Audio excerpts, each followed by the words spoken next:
The coffee cup trembled slightly in his hand. Noah Pierce sat at the far corner table of the Blue Willow Cafe, staring at the faint reflection of himself in the window.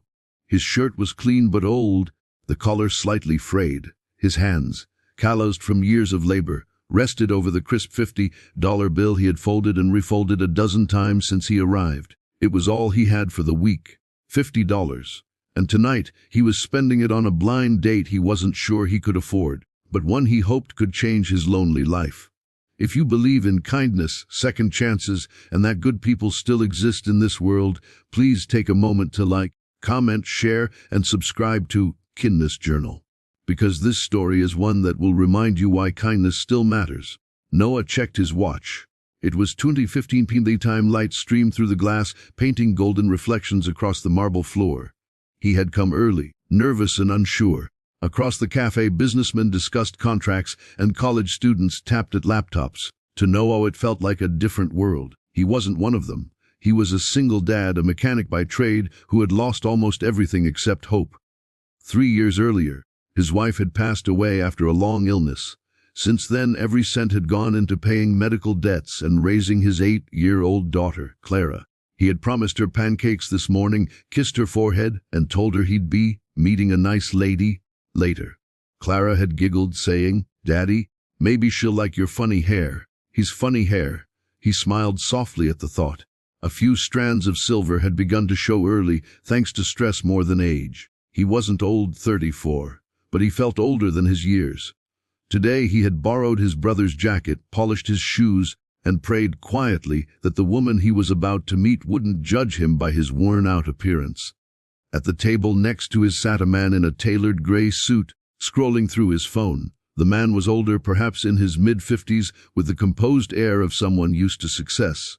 His name was Ethan Ward, though Noah didn't know that yet. Ethan was the founder and CEO of a major real estate firm, a man whose life had been built on sharp decisions, fast deals, and a fortune that could buy the entire block twice over. Yet in that moment, his gaze occasionally lifted from the screen, noticing the nervous young father at the next table. Something about Noah's anxious energy, his quiet humility, caught Ethan's attention. When she arrived, Noah nearly forgot how to breathe. Her name was Grace, tall, kind eyes, mid-30s, wearing a simple pale blue dress. She smiled warmly, extending her hand. "You must be Noah." Her voice was gentle, steady, and he could tell she had a kind heart. He rose quickly, bumping the table slightly and almost spilling the water. Grace laughed, easing the tension. They sat, and for the first time in a long while Noah felt something like peace. The waiter came, smiling politely. Noah glanced at the menu, pretending to decide, but he already knew. He had studied the prices online last night. If he skipped lunch tomorrow, he could afford 2 coffees and maybe 1 dessert to share. Grace, unaware, suggested they try the lemon tarts. "They look amazing," she said, her eyes lighting up. Noah nodded, forcing a smile. "Sure, that sounds great." Ethan, sitting just a few feet away, lowered his newspaper, pretending to read while quietly observing. He could see it, the little signs, the way Noah's eyes hesitated over the menu prices, the way he subtly folded that $50 bill as if it were a precious relic. Ethan had seen hundreds of men dine in this cafe before, men who threw money like confetti. But this one was different. As their conversation unfolded, Grace learned about Noah's life. Not the financial details, but the man behind the struggle. He spoke about his daughter, about how he taught her to ride a bike last summer, about the nights he'd stay up fixing old cars for extra cash. Grace listened, truly listened, her expression softening with every word. She was a schoolteacher who had her own share of lonely nights, and though she didn't say it, she found Noah's sincerity refreshing. Meanwhile, Ethan's assistant arrived briefly, placing a folder beside him. "Sir, your meeting at the firm." Ethan raised a hand gently. "Reschedule it."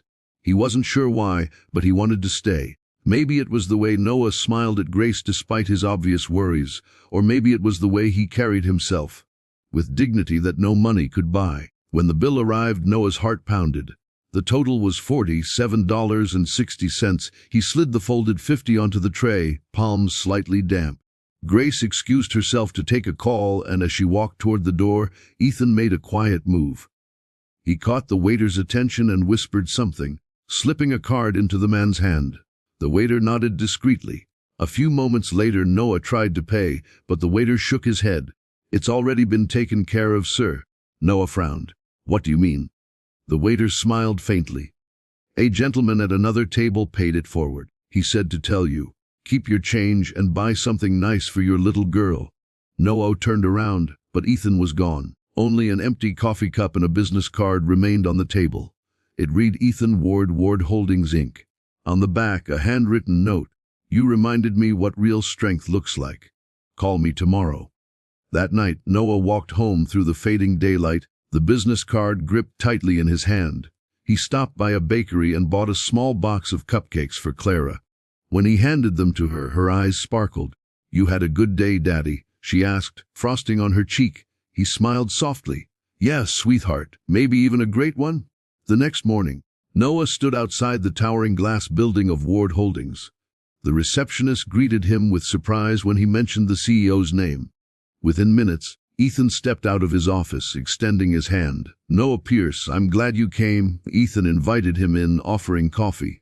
The office was spacious, lined with books, awards, and photos of family. Ethan motioned to a picture of his late wife. "She used to tell me I'd lose sight of people if I didn't slow down," he said quietly. "Yesterday, I slowed down." He explained that he had once been a poor man himself, sleeping in his car while trying to build his first company. "I saw something in you, Noah. You're not just surviving, you're holding everything together with love." "That's rare." Ethan leaned back, considering. "How would you like a job at my company?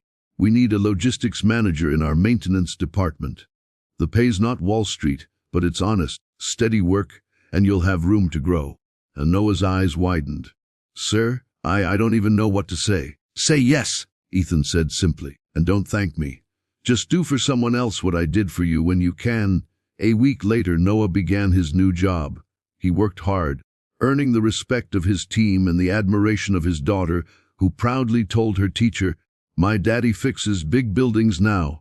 Grace and Noah continued seeing each other, their simple lunches turning into shared laughter and quiet moments of understanding. Months passed, and one sunny afternoon, Ethan visited the maintenance floor. He found Noah showing Clara around the workshop, pointing out tools and machines. Ethan smiled quietly from a distance. That same night, he wrote in his journal, "Sometimes the richest thing you can give someone is a chance." By Christmas, Noah's life looked different. He had cleared most of his debts, bought Clara a small second-hand piano, and spent evenings teaching her to play. Grace had become part of their little family, and together they decorated a tiny apartment with paper snowflakes and fairy lights. On New Year's Eve, Ethan invited them to his mansion for a small gathering. Clara, wide-eyed at the sight of the enormous garden, ran toward a glowing fountain as laughter filled the air. Ethan raised his glass and said quietly, "To kindness, because sometimes the smallest act changes the biggest life." The room fell silent for a moment, then erupted into applause. Noah's eyes shimmered, and Grace gently touched his arm. For the first time in years, he felt whole again. If this story touched your heart, please take a moment to like, comment, share, and subscribe to Kindness Journal. Every story here reminds us that the world still has good people, and one simple act of compassion can rewrite someone's future.